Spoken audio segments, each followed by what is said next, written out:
All right, YouTube, the holidays are here, all right, pretty much. Thanksgiving is coming up, but this holiday we talk about right now is Black Friday, right? I don't celebrate any holidays, but I know everybody else do. And the thing I want to talk about is selling. People selling things, okay? Black Friday, big on sales. You buy big screen TVs, universal remote controls. In the fitness world, people selling supplements and all this and all that. But we're talking about hoodies, all right? Hoodies.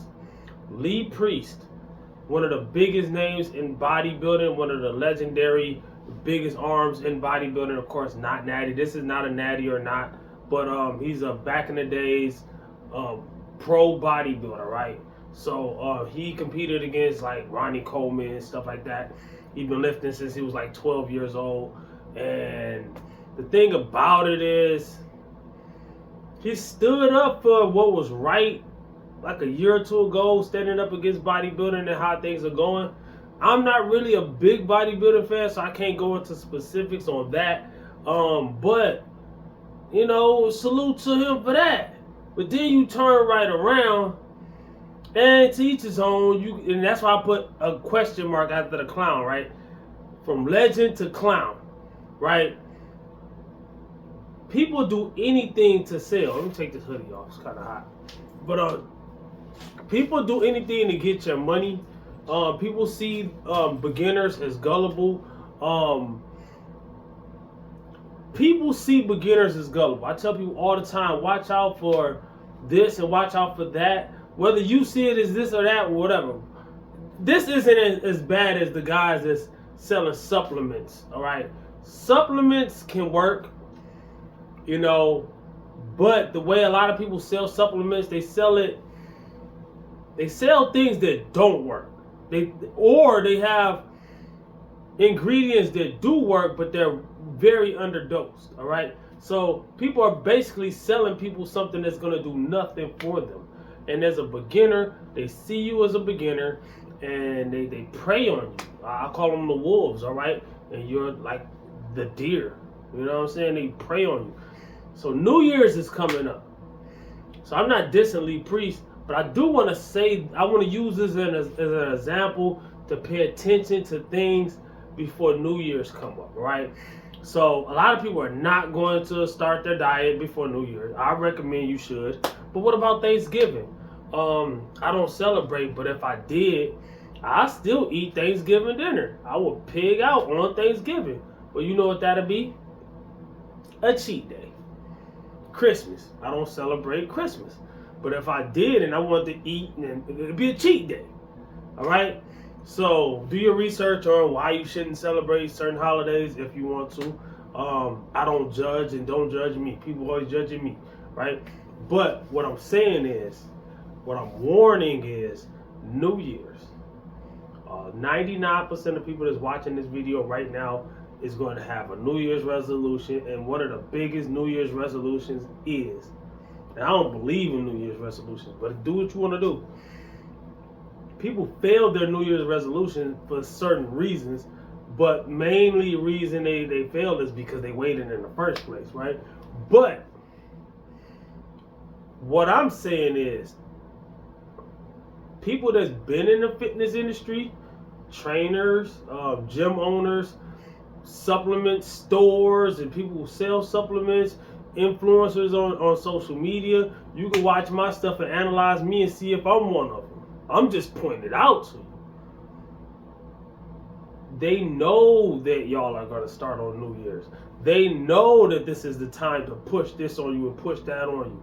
They know this is the time to push science-based fitness on you. Yeah, I got math-based fitness. A lot of people think that I started math-based fitness as a play off of science-based. I brung it back off a play off of science. I'm going to tell you the honest.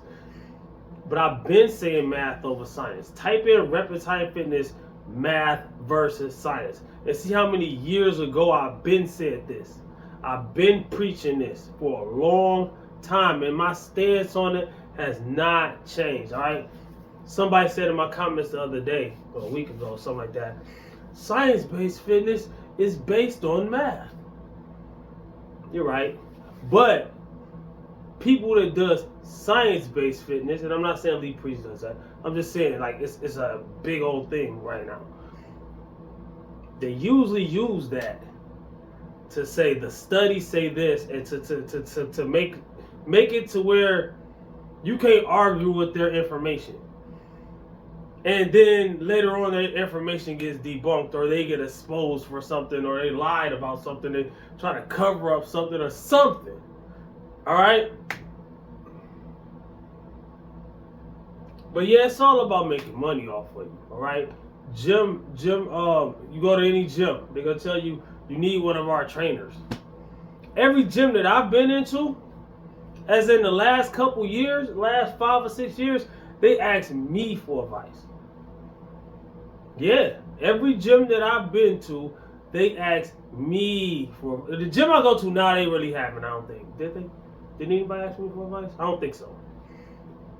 I mean, because I usually go after hours anyways too. So, you know what I'm saying? I really don't know. But I'm just saying, like, a lot of times, the last gym I've been to before that, and before that, and before that, I've been to many gyms. I've been working out for over a decade. A lot of people, you ain't that big to be working out for a decade. Yes, I am.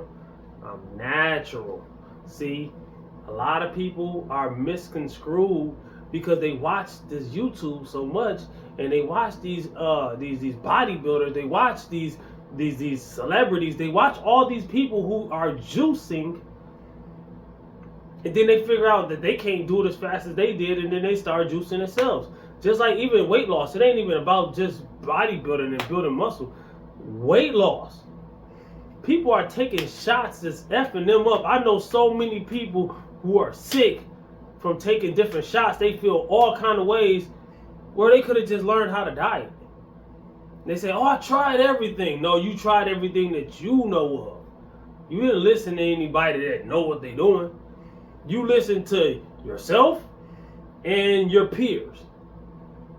And when I mean your peers, I mean a disrespect. I'm saying it in the nicest way. I'm sugarcoating kind of, which I don't like doing, but some people need sugarcoat because they can't handle the truth.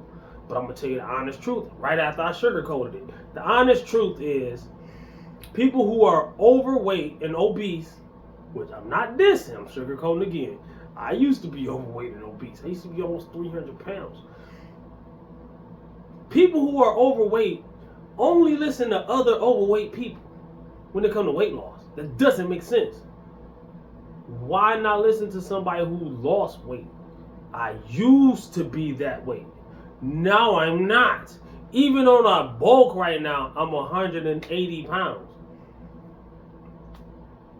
I cut it all the way down to my lowest was like 140 something. That was too small. So when I cut nowadays, and I build some more muscle, so I don't have to cut that low again to be shredded. Last year I was like 165. Hopefully this year I'm 170. You know, if I'm in my late 160s, that's cool too. Whatever it is, I'm gonna just, do what I gotta do. I'm probably gonna start cutting New Year's, or not New Year's, but cause I don't wait till New Year's. I'm probably gonna start cutting on Thanksgiving just to be funny, because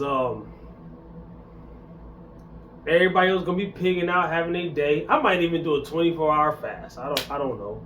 All right, but let me go ahead and tell y'all, for who still listening, I'm gonna give y'all this bonus. All right, I'm gonna give y'all this bonus. What am I gonna do for my diet? I'm gonna tell you exactly what I'm gonna do.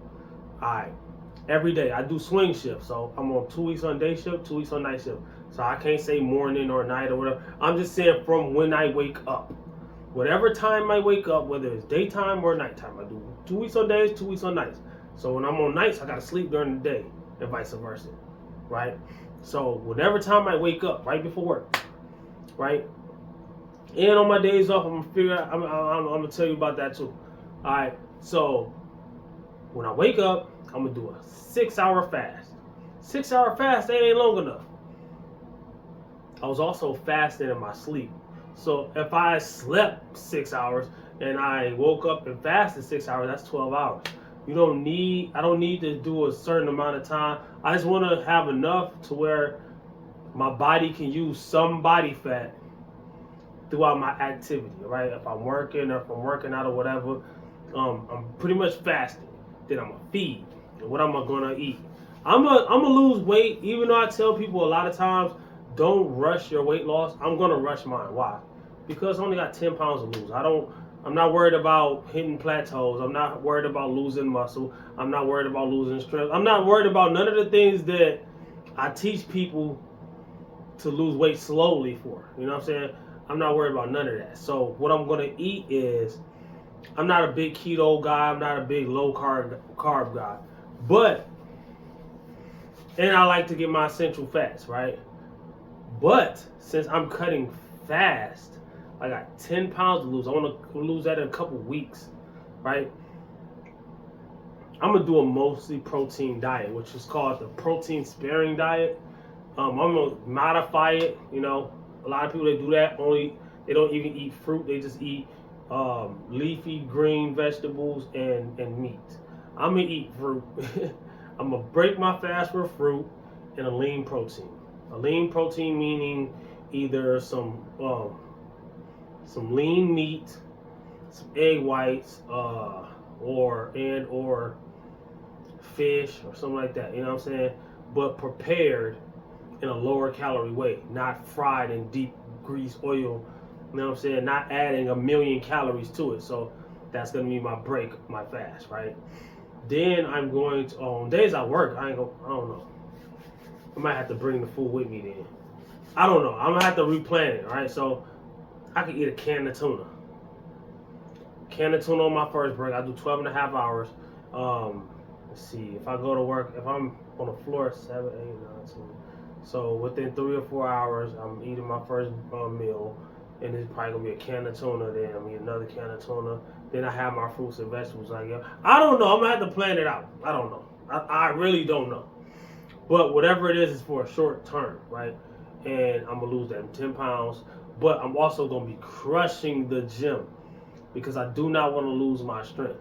I'm not worried about losing my strength, but I'll go crush the gym anyways. Whether I'm bulking, cutting, maintaining, it doesn't matter. I'm pushing the weights. But I'm gonna make sure I push the fuck out of the weights, man.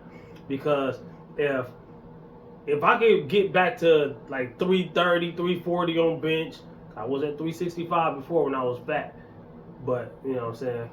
Not when I was fat, because I didn't know what I was doing back then. But when I was bulking and I did know what I was doing, I was fat and I did 365. I was like 230. If I can get close to that at 180 or 170, that's gonna be crazy. Pound for pound, that's eons stronger. All right, for anybody that's doing the math-based fitness. All right, so what about this type of food? What about you not getting this? And what about you not? Dude, like I said, it's gonna be a fast cut, and I'm not recommending it all the time. I got videos telling you how I did all my slow cuts. Type in Reptile Fitness volume meals. Type in Reptile Fitness calories. Type in Reptile Fitness protein, fats, carbs. Type in Reptile Fitness New Year's. Matter of fact, watch my New Year's playlist and look at my top 10 misconceptions about weight loss. If you're disagreeing with what I be saying, you probably got misconceptions about weight loss. And especially if you have, I don't mean to offend, but if you have not lost the weight that you're trying to lose, you have misconceptions. Especially if you adhere to the things that you thought that you need to do. And that's when people, I can't do it, and they start taking the shot and they get sick. They lose weight because the shot makes them not desire food, which ain't healthy. And it forces them into a caloric deficit where they could have taught themselves how to get in a caloric.